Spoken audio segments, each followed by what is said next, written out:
पतंग जो है कविता पढ़ेंगे। आलोक धनवा की जो है लिखी हुई कविता है और जो है काफ़ी जो है अच्छी रोचक कविता है, जिसमें बच्चों की जो है किलकारियों के साथ साथ जो है शरद ऋतु के बारे में भी यहाँ पर बताया गया है। तो हम जो है पहले एक बार कविता का एक पैराग्राफ हम देख रहे हैं। यहाँ पर पहला पैराग्राफ देखेंगे तो पहला पैराग्राफ यहाँ से शुरू होगा और यहाँ पर ख़त्म होता है। यहाँ से यहाँ तक हम पढ़ेंगे और इसकी व्याख्या के ऊपर चर्चा करेंगे।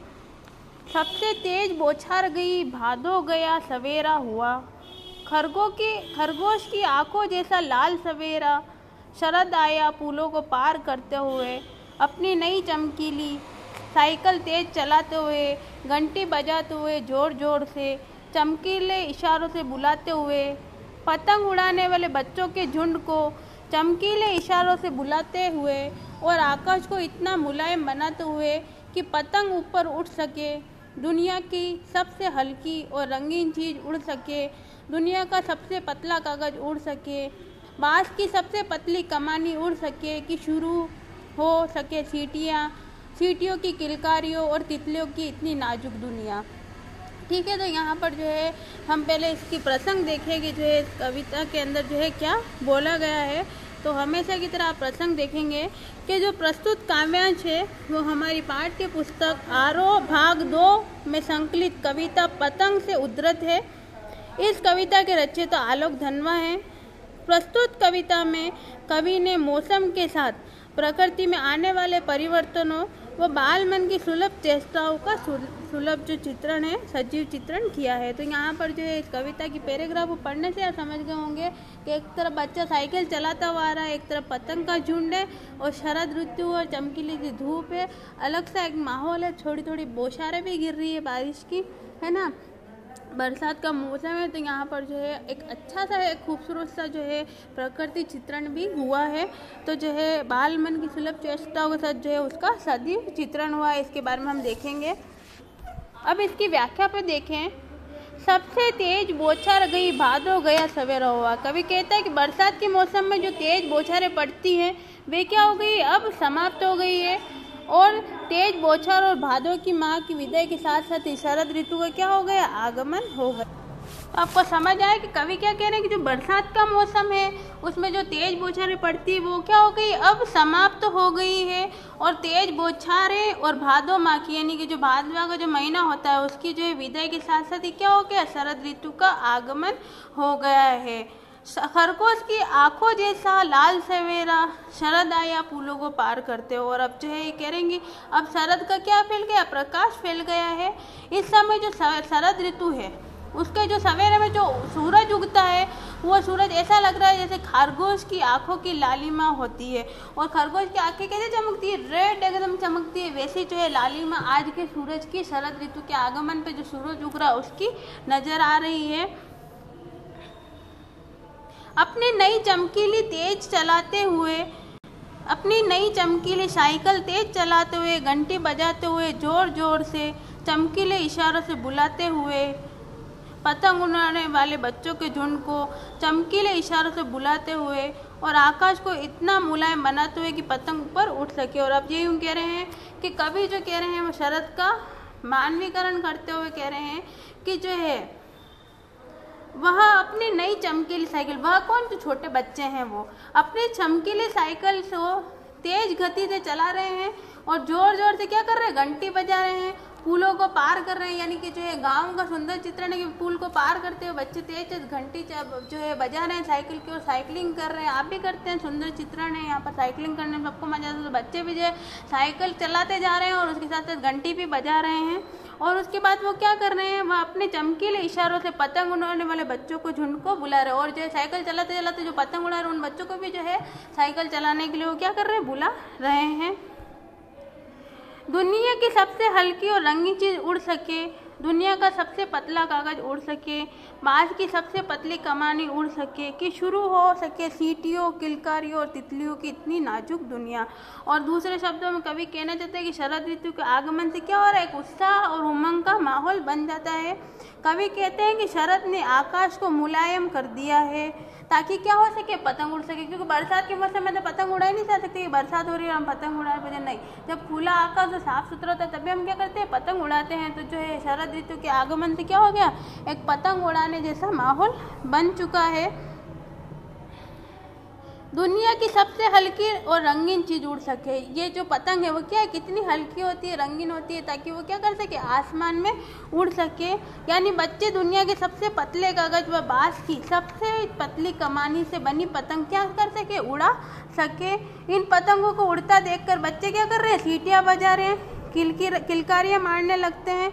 और जो है इस ऋतु में रंग बिरंगी तितलियां भी दिखाई देने लगती। कवि कह रहे हैं कि जो है पतंगे तो दिख ही रही है, रंग बिरंगी बच्चे जो है एंजॉय कर रहे हैं, मस्ती कर रहे हैं, उल्लास कर रहे हैं, खूब खुश हैं बच्चे, पतंगे उड़ा रहे हैं, एक तरफ जो है साइकिल चला रहे हैं और इधर उधर घूम रहे फिर रहे हैं। इसके साथ ही वो यूँ कह रहे हैं कि इस मौसम में क्या हो रही है, तितलियां भी जो है उड़ती हुई दिखाई देने लगती है। बच्चे भी जो है नाजुक तितलियों की भांति कोमल व नाजुक होते हैं। और कभी यूँ कह रहे हैं कि जो बच्चे हैं तितलियों की इतनी नाजुक दुनिया, बच्चे भी जो है क्या है, तितलियों की तरह कोमल और नाजुक होते हैं। आगे हम देखेंगे यहाँ पर विशेष बात क्या बताई गई, इसमें आपको व्याख्या में ध्यान रखना है। कवि ने यहाँ पर क्या किए, बिंबात्मक शैली में शरद ऋतु का सुंदर चित्रण किया है। दूसरी बात हम यहाँ देखेंगे कि यह बाल सुलभ की चेष्टाओं का जो है अनूठा वर्णन है। शरद ऋतु का मानवीकरण किया गया है। जो ये लिखा गया है पैराग्राफ वो जो है खड़ी बोली में सहज अभिव्यक्ति है। यहाँ पर लक्षणा शब्द शक्ति यानी कि जो है लक्षण बताया कि भाई किस किस उपमा देकर, तो लक्षण शब्द शक्ति, जब शब्द शक्ति में आपको पढ़ाऊंगे तो आपको अच्छे समझ आएगा लक्षण शब्द शक्ति क्या होती है।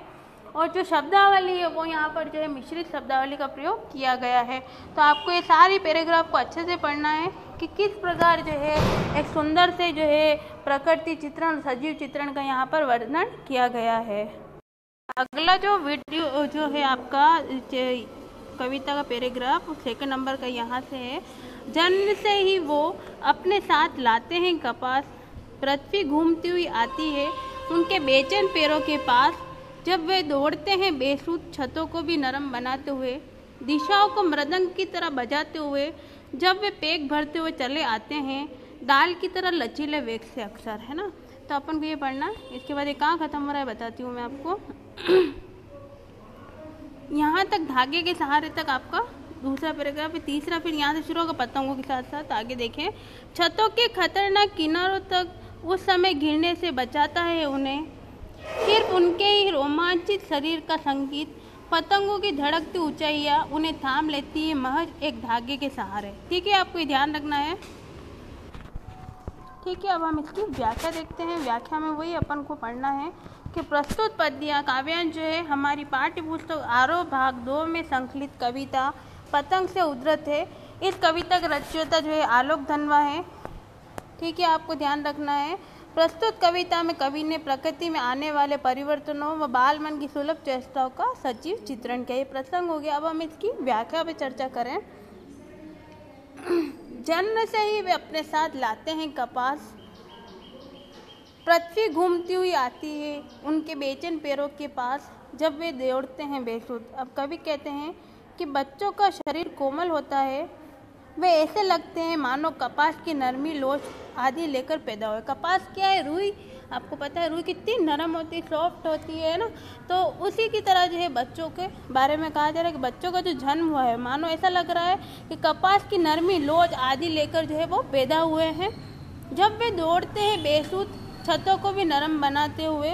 और आगे वो कह रहे हैं कि जो है उनकी कोमलता को स्पर्श करने के लिए धरती भी क्या रहती है, ललायित रहती है। और वो क्या कहते हैं, वह उनके बेचैन पैरों के पास आती है। जब वे मस्त होकर क्या करने लगते हैं, दौड़ते हैं, दिशाओं को मृदंगों की तरह बजाते हुए, जब वे पेट भरते हुए चले आते हैं। और आगे वो कह रहे हैं कि दौड़ते समय उन्हें मकान की छतें भी क्या कर लगने लगती है, कठोर लगने लगती है।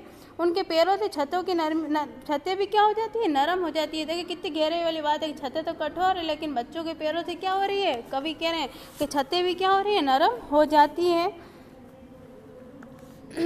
डाल की तरह लचीले वेग से अक्सर छतों के खतरनाक किनारों तक उस समय गिरने से बचाता है उन्हें, सिर्फ उनके ही रोमांचित शरीर का संगीत। पतंगों की धड़कती ऊंचाई उन्हें थाम लेती है महज एक धागे से। और कभी आगे कह रहे कि उनके पैरों से छतें भी नरम हो जाती है, उनके पद चापों से क्या हो जाता है, जो सारी दिशाएं हैं वो मृदंग यानी मृदंग जैसा जो है मीठा स्वर उत्पन्न करने लगती है। आपने देखा जब क्या कह रहा है कवि यहाँ पे कि दिशाओं को मृदंग की तरह बजाते हो, और वह कह रहे हैं कि जो उनके पैर पदचाप क्या होंगे, जो उनके पैर है उनके पैरों से जो है सारी जो दिशाएं हैं वो मृदंग जो है उससे जैसा मीठा स्वर उत्पन्न करने लगती है।